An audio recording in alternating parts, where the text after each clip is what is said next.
will eventually appear. We are missing still some of the people from our own panel. Let me start the introductions before introducing myself. Let me start the introductions of our panelists here. So Dr. Anu Jossan is an economist and a senior fellow in higher education. She currently working at ARIU with the University of Derby as program leader for BA Honors International Business. Then we have, please Anu, please join us here at the panel. Just leave one space empty for me because I will be joining you. So then we have Christian Orange, which is a winner of the Outstanding Leadership Award in the Education 2.2 conference. Congratulations, Christian, please come here. Christian has successfully overcome 49 years of suffering from a particular type of depression, as well as reducing his self-sabotaging and self-harming tendencies. I see Christian very nice and healthy. Congratulations, Christian. Let's find the other panelists. Okay, then we have Monica Perna, is a digital entrepreneur, globish coach, and mentor from Italy. Welcome. She's the CEO and co-founder of AUGE International Consulting, as a Dubai-based company providing online education solutions and adult training programs. Congratulations. And then we have Pooja Singh, is a life coach and a founder of the Thriving Pod, passionate about coaching people to understand their goals, with a strong belief of uniqueness in every individual capabilities. Please come in. Thank you. And she deeply understands and relates with a person's emotions and to guide them towards their aligned goals. And last, I want to say a few words about me. I'm the co-founder and CEO of Digipro Education. Digipro Education was founded in Cyprus. Now we are a European Union country, 32 years ago. Our main goal is to deal with learning engineering and using technology in teaching and learning for the K-12 students. And what we do mainly is to address the needs of the teachers who have to have multiple balls in the air, trying to balance out their own leadership and life skills with the new educational goals of the children, the Alpha generation, children who were born after 2010 and who want to lead and be led by leaders so they can become successful and fruitful in their tomorrow's lives as very, very impactful people in the world. So, a new kind of leader, how to connect and effectively lead the 21st century students. So, my first question to the panelists is how to motivate, engage the 21st century students. How can we do it? Is it the method or the means? Are there pedagogies that take place or technologies that we are abundantly used nowadays in today's classroom? How does one teacher do it? And I want to ask Anu to tell us her experiences in that matter. How do we lead the leaders? How do we develop? Do we develop the leaders? Do we nourish the development of leaders? What is the question? That is the question. Yes. Okay. From my perspective of higher education, I would say that there is a big generation gap between the students and the teachers, especially when it comes to technology. So I would like to say that the leader should be a tech-savvy person. Like, we should not ignore, we should not see technology as a bane, We need to consider technology, we need to use technology, we need to spend time to occupy, to adapt ourselves to technology so that we can enable our students or adapt with them to make them good leaders. On the other perspective, I would say the leader should be more empathetic, because not all the students are the same. They all go through different problems, they face different problems, and most of the time as teachers, we focus on the curriculum. We don't focus on their engagement, we don't focus on their development, on their progress, but on the other side, they will be facing a lot of problems. So being an empathetic leader is on the other side way important than the curriculum or all the other aspects. This is my two perspectives which I would like to share on that. Thank you. Thank you. Yes, Pooja? Hi, good afternoon to each one. Thank you for the question, ma'am. To me, being a life coach, I understand different perspectives. The answer to ma'am's question is as simple as what we are asking and expecting the child or the individual to do. We need to engage with them. If we want them to perform, we need to perform with them. We need to involve them. We need to give them an opportunity to make their own decisions. That's how demonstrative learning and inclusive learning will help them be better leaders. That's how experience will help them. In today's times, whenever, I think each one of us must have had an experience of going for a job and being asked, how many years of experience do you have? I have understood this, wherein each one of us would only answer, the answer to this question would be only, a year, 2, 10, 15. But we are learning since the day we are born. Why can't we say that? How many years of experience do you have? What is the age is equivalent to the years of experience, because the learning began from there. The experiences began from there itself. Why not? Why only and only those many years of engagement or, being actively involved in a corporate culture or any place where you are, only those many years of experiences are considered. So inculcating these aspects of leadership from the beginning, initially, give them an opportunity to explore and be their own selves is what I feel is the way to engage and make valuable leaders for future, just by doing what we're expecting them to do, demonstrating. Yes, ma'am. So thank you very much for your answer. You say that we develop the leaders, we cultivate the leaders, we enable leadership to flourish within our classrooms, within our communities, and within our world. And leadership is not taught, is embraced, and it's nourished and developed. Thank you very much. So, Monica. Hi, many thanks. My name is Monica. Thank you so much. I'm so happy and excited to be here. So, talking about how to cultivate, as our co-panelists said, leaders. I think that the most important thing that we have to do as teachers and mentors, as coaches, is to inspire them. Today, new generations are attracted by these new models that they see on Instagram, on TikTok, on Facebook, on social media in general, on YouTube. And these are the models that they want to imitate. That these are the people that they want to get closer to. So I think that today, the key point is really to be able to inspire people to become models for them, to be able to attract, get their attention through this new kind of education mixed with entertaining that is called edutaining, that is really booming out in this after pandemic.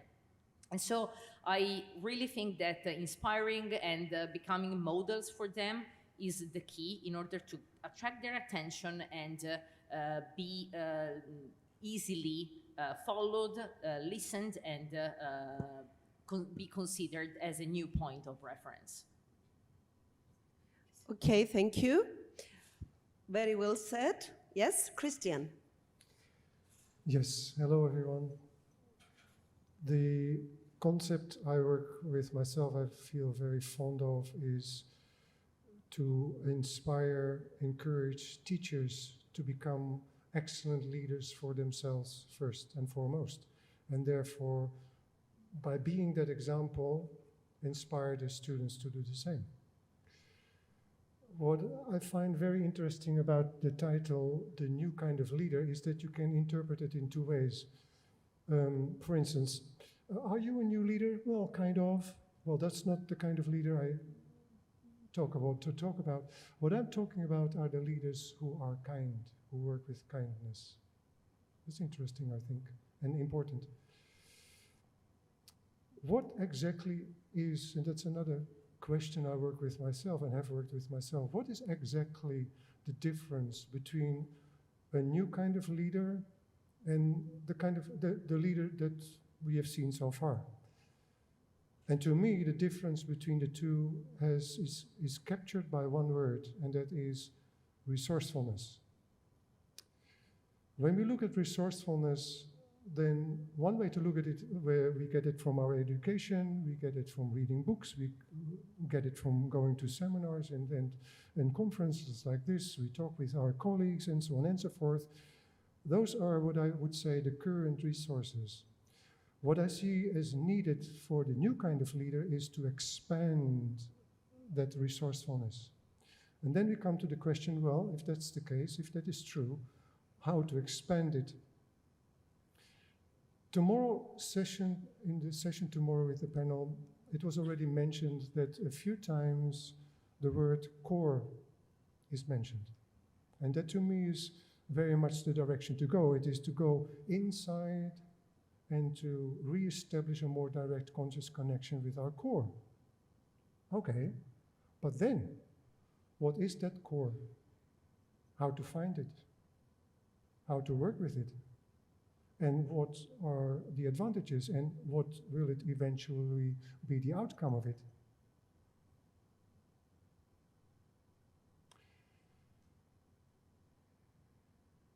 There's another thing I think important to take into consideration, and that has to do with a story about a Native American elder who asked his grandson to come.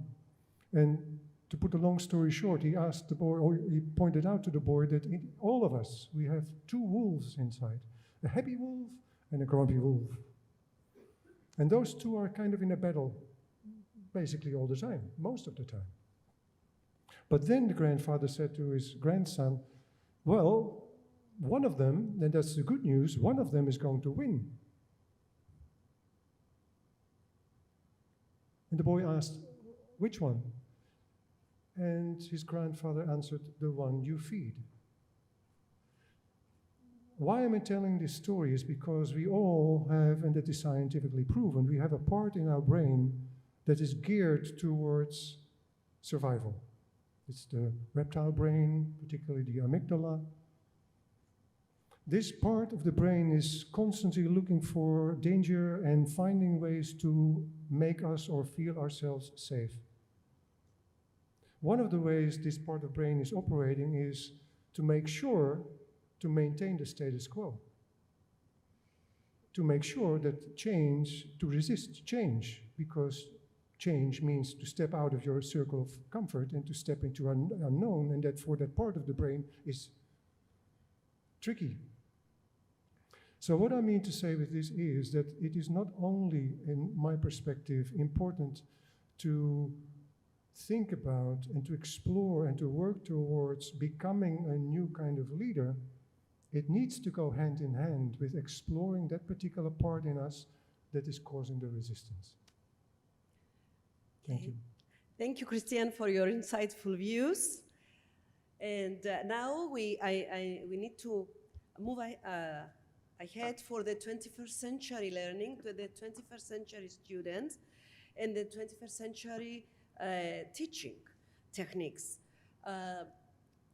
In all, 21st century skills are all about creative thinking, critical thinking, communication, and collaboration, developing children to and enabling them to elevate their thinking skills from knowledge acquisition to knowledge repetition, and then to knowledge analysis and sharing, of course, to elevate their thinking skills.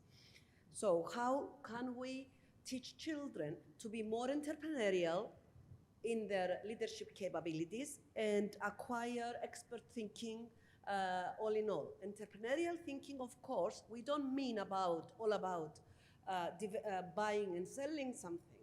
Entrepreneurial thinking, it's all about allowing and enabling the children to view at the wider picture, the big picture, enabling the children to cooperate, to collaborate, to find many solutions to a problem, and in thinking outside the box. And sometimes I say to the students, it's not thinking about outside the box, there is no box to think about. So get out of this box, there is no box, and at the same time, learn to take risks, calculated risks, learn to cooperate and collaborate, and be expert thinker. Expert thinker, again, it's all about, let's say that I am an expert reader. That means that I can read unknown documents without having to recite it, and then I can read it. Expert piano player means that I can play an unknown piece without having to rehearse it 10 times before. So we are now here to decide on how to cultivate all these qualities to our students, because these are the core ingredients of the 21st century students in leadership abilities. So, Anu. Thank you. We are living in a time of exponential technology. Like robots are being replaced. Robots replace human beings in many of our jobs, actually. Many of our jobs are being taken by electronic equipments, machines, and robots, right? Now, what differentiates a human being and a robot, right? It's thinking, it's judgment. A robot cannot make judgmental decisions. It cannot think. We need to program it, right? So where we will last in our skill will be in our thinking. So how we cultivate that in our students? If we are going to survive in our job, it will be purely on our judgmental decision and creative thinking. Are we doing that in our universities or in schools? We are not doing it. How much we are in cultivating transferable skills on judgmental abilities, problem solving, or critical thinking? Some of the countries are bringing this into the curriculum in the form of design-based education. Mm-hmm.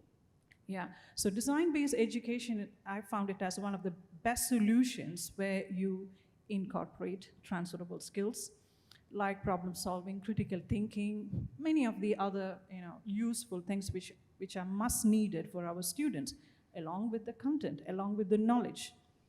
So I would suggest that this is something we all need to embrace: design-based education, critical thinking. If we know about the critical thinking, there are 7 steps. How many of us know about it? Even though I have heard about it, I don't know the full 7 step as a teacher. Now, how am I going to do that in the classes, right? By doing all of these, we are naturally, or by effort, we are inculcating these developmental abilities in our students for a lifelong learning. And this is what is needed: design-based education, critical thinking applied to everything, be it data-based jobs or data-based subjects, or non-data-based subject as well. Critical thinking is important. So these are my 2 perspectives. Yes, thank you very much for bringing this over. And the differentiation between creative thinking, it's about divergence, it's about abundance, and then critical thinking, as you put it, it's our ability, according to the rules and the regulations, to pick the best solution and be able to wear our critical thinking hat when we evaluate the solution, and of course wear our creative hat when we have to redesign new solutions. Now, your Pooja, tell us your opinion about all of that. Sure, ma'am. So, to be an entrepreneur, what is the most essential skill or the most essential element that each one of us need? Can anybody tell me? Sorry? Dare. Confidence is also a term for that. How do we build confidence in children or the upcoming young minds? How do we get them there? By making them do what is expected, not by us, not from us, what they're expecting to do, giving them a platform, including them, appreciating them, accepting them, because until and unless they don't make mistakes, they'll not realize, they'll not analyze what it is. I totally understand today is a world of artificial intelligence. What is lacking, very rightly stated by ma'am, is thinking, again, emotions. Human emotions cannot be replaced, cannot be. Please correct me if I'm wrong. Nurturing those emotions, giving them a platform to explore, experiment. It's okay to make mistakes. Learn from it. Not repeating the mistake is important, is one of the most important element. And that is the only way to be confident. That is the only way one can say that, yes, I am confident. It will not come. It's in the process. It's not the outcome. Entrepreneurship is not the outcome. It's the process that we churn in, that we drive in. Yes, very good. That we nourish, and also the children now take the lead. Those alpha generation children do not even trust adults because we bring them up in a world where there are diseases, there are wars, there are refugees, there are killings. So the children want to take the lead, and therefore the teacher does no longer teach. The teacher just facilitates the learning process, just inspired, makes learning relevant, mixes technology nicely and with the good pedagogies. Good pedagogies are still play a very, very vital, important role in every teacher's mind. And this is how we will continue to engage and inspire students that will effectively become leaders in tomorrow's world, because everyone should know that is a leader. So, Monica, what are your thoughts on that? What I always tell my students is that the comfort zone is a nice place to visit, but not much grows there. So, of course, in order to get out of the comfort zone, we need confidence, as our colleague was just saying. And again, I repeat what I said before, in order to provide, to give confidence to our students, we have to inspire them. I totally agree with the fact that artificial intelligence cannot replace human teachers, of course, but given our experiences, what we are doing, employing artificial intelligence in the language teaching, I have to say that it can really offer a variety of benefits to our students. Also because, for example, if you ask them to train their accent or their pronunciation using artificial intelligence professor, they feel less judged because they know that artificial intelligence cannot judge them, and so they feel more self-confident because they are not scared of any judgment. So, of course, combined in a wise way, in a very effective way, human professors, teachers, together with artificial intelligence, can really have amazing results, and we have tested them in the training of the English language. Apart from that, technology can, of course, give a lot of advantages in terms of removing geography barriers and reducing to zero distances. So through technology, you can really involve and so inspire students in a bunch of activities that, thanks to technology, can really let them understand that they are with you. They can perceive your energy as a trainer, as a coach, as a professor. And even if they are living in the other part of the world, this is not any longer a problem. For example, now in my case, after my intervention, I will take live my students here in this conference. I will let them live and experience what joining an educational conference in Dubai means. And I think that this is just thanks to technology. So, of course, a perfectly combined and wise and intelligent combination between technology and human training can be really the perfect match to help our students get out of the comfort zone. Thank you, Monica. Christian, how do you feel about 21st century learners? Okay, first of all, validating everything that my lovely panel members have said already.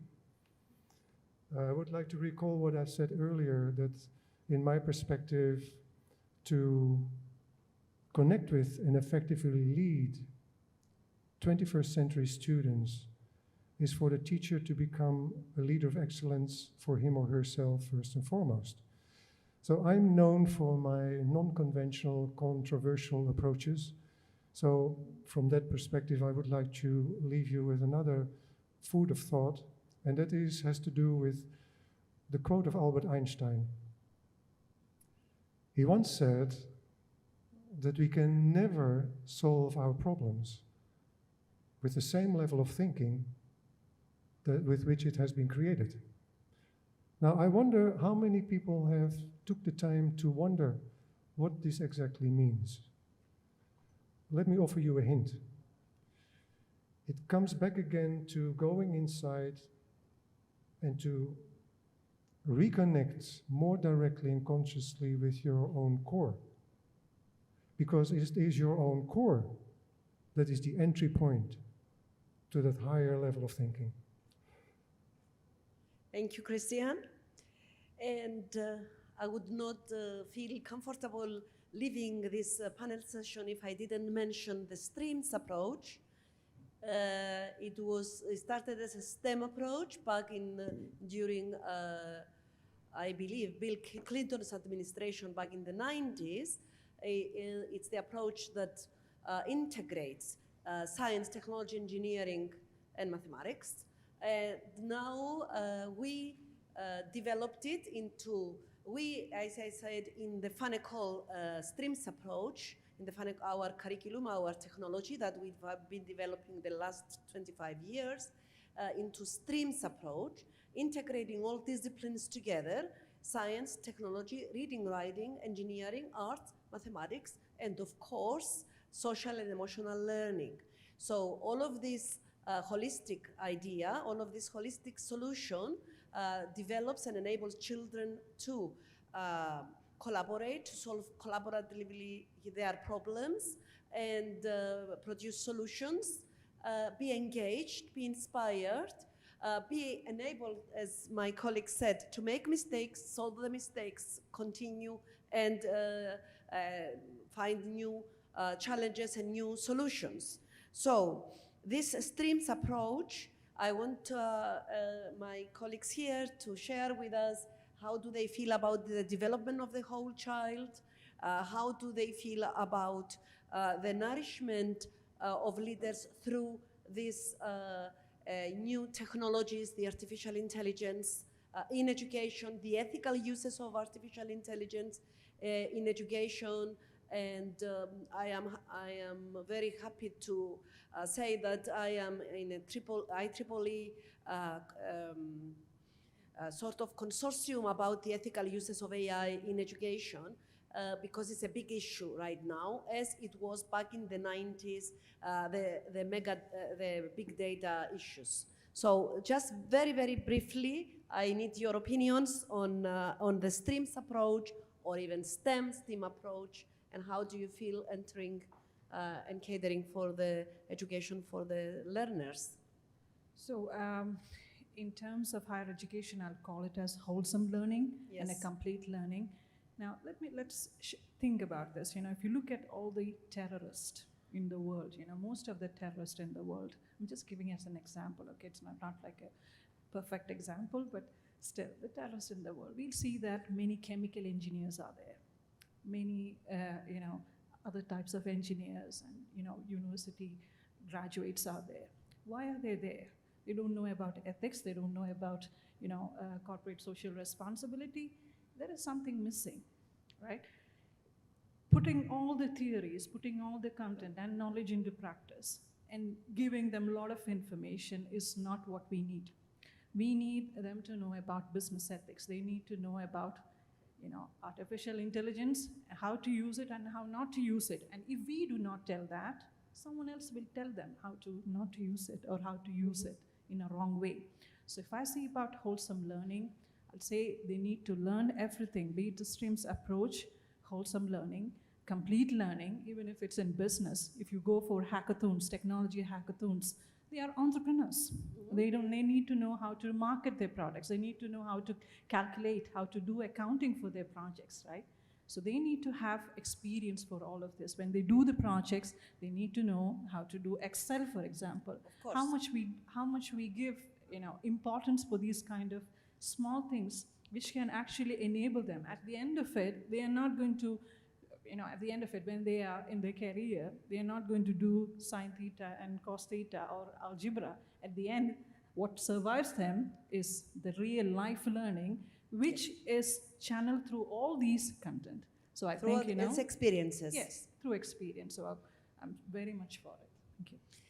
Thank you. Be short, because we need to give the floor to the people as well to ask questions. Sure, ma'am. Yes. So very rightly said by my co-panelist, Mrs. Anu, that it is the future. We are in the future. And again, very rightly stated by ma'am as well, that artificial intelligence is adding an aid. It is adding a fuel to our learning. It is acting as a catalyst. We all are learning, growing, evolving.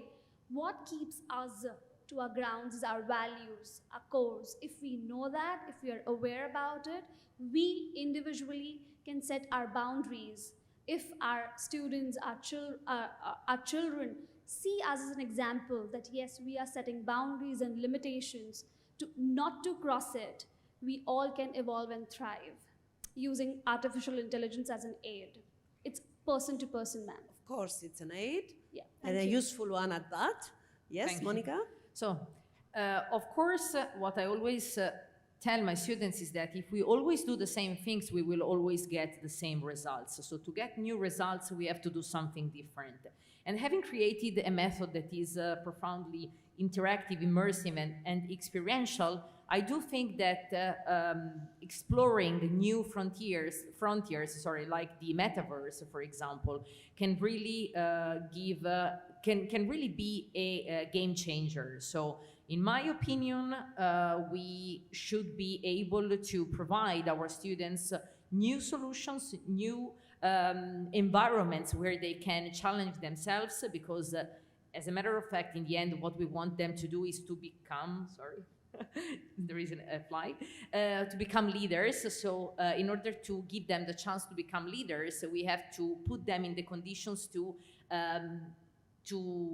overcome their limits, find themselves in new experiences, and give them the chance really to understand that the limitations were just in their head, but not in reality. Thank you. And Christian, your last thoughts? I hope you've noticed that there's a synergy between us panel members. We all approach this important topic from different approaches, and it all is validated and important to see these aspects and blend them. So you could see here there's an emphasis on outer technology and how important it is. And where I'm coming from is basically to include and to connect it with the inner technology of what makes us do the things we do or don't. Thank you. And now we are opening the floor to you. We have some minutes for your questions. Does anybody have any questions or concerns or challenges to share with us? Yes, please.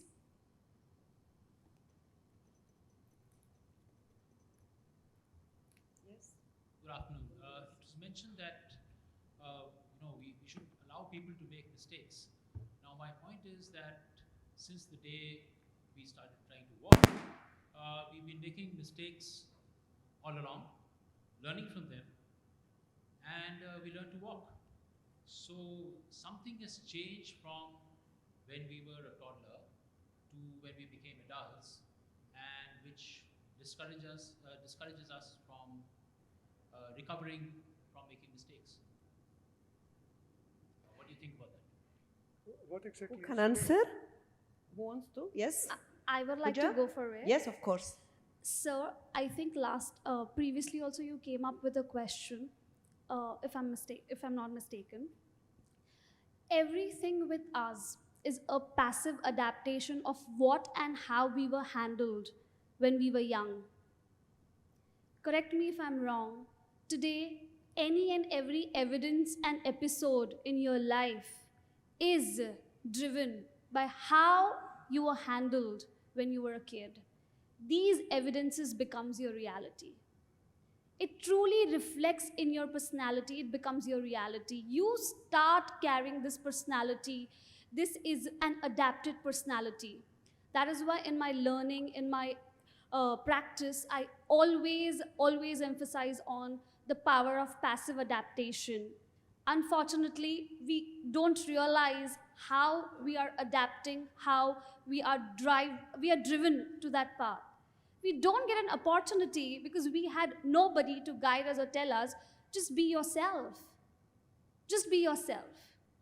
Today, the most difficult thing for most of us in the room is to be your true self, because we fear judgment. We give other people more importance. What would people say? Oh, if I behave like this, what would somebody else say? Oh, I'm dressing up. My opinion doesn't matter. I'm standing in front of the mirror. It doesn't matter. What matters is what will somebody else say? Oh, how am I looking?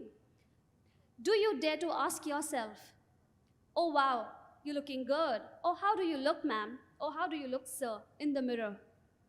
How many of us dare to do that? Yeah. And the interesting thing is that nobody cares about others. They care about themselves more than others. I think we People applaud to that. expect others to revert, and we are dependent. This dependent mentality has to be changed, has to be like dependent, independent. You need to be dependent only on one person, that is you, nobody else. That's it, sir. I hope I resolved it, sir. I hope I helped. I added a value to it, sir. Thank you. More questions, please? For us? Yes? Yes?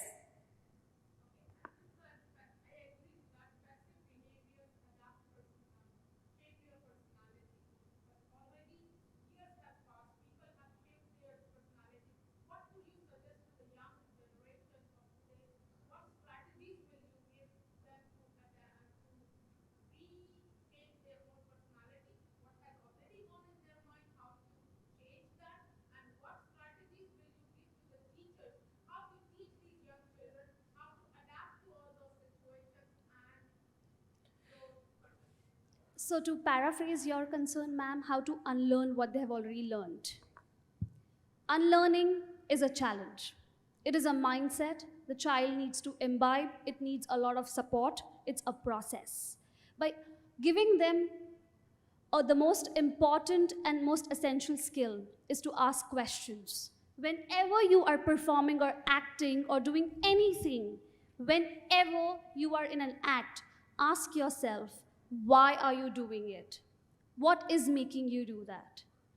What is the outcome of this?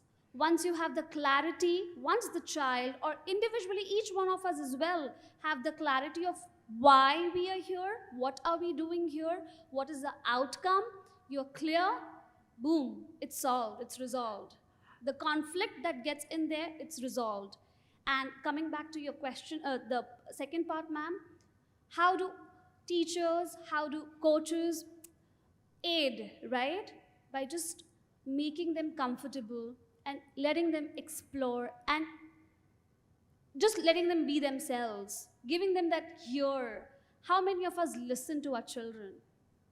How many of us spend that quality time with them? Even as teachers, even as coaches, we have the opportunity to sit. Let them just vent out. Let them be heard. Let them be felt that, yes, somebody is there. I have somebody's back. Once you do that, they start seeing you. They, again, along with passive adaptation, there's one more thing that I have discovered in the journey is letting them be aware of who they really are is only by giving them an opportunity. You can't guide them, you can't impose things, you can't instruct them. You will demonstrate, they will learn. We all learn. Today, the main medium of learning is YouTube. Please correct me if I'm wrong. Expertise. Experts come up there, they demonstrate, we visualize, we see, and then we start doing things on our own, independently. So let's use that. Let's be the coaches in our young children's and young minds' life by just letting them be and accepting them, by accepting them just the way they are. That is the best we can do for them. Thank you, Pooja. Indeed, every day is a learning day. Indeed, teaching teachers who were taught in traditional educational environments and be able to teach the young generation of learners, it's challenging. Teachers are doing it, especially after COVID, when everybody had to dive into virtual schools and be able to teach from afar. Education is challenging, but at the same time is very, very rewarding, especially for those educators who really care about their children and who really care about their welfare and enabling them to solve unknown problems and be able to survive in a world where, and lead in a world where at this moment we don't know what kind of jobs and professions we will have in 5-10 years. So I don't think we have time for more questions. I want to thank you, all of our prestigious panelists here, for their power, for their passion, for their perseverance, and also thank the audience. And we are all here for the next 2-3 days and answer any questions that you may have. I want to thank you very much. And have a good day, you know, what is left of it. Good afternoon then, and evening. Thank you very much.